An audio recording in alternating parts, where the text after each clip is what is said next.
Want to blast out important updates, promotional offers, or critical alerts to hundreds, even thousands of people at once? Today, we're diving deep into how to use Plivo for sending bulk SMS messages, a game changer for efficient communication. First, head over to Plivo.com and log into your account, or create one if you haven't already. Once you're in the dashboard, locate the messaging option in the left-hand menu and give it a click. This will take you to the heart of Plivo's SMS capabilities. Now, you'll see the send message interface in the destination number field.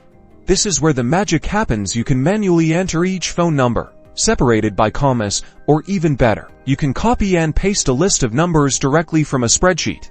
Just make sure each number is correctly formatted and separated by a comma or on a new line. Next, craft your message in the text box. Remember to keep it concise and engaging. Plivo offers features like personalization, using placeholders, so you can include recipient names or other relevant details. Personalization drastically improves engagement. Now before you hit send, double check everything ready. Click that send button, and Plivo will take care of the rest.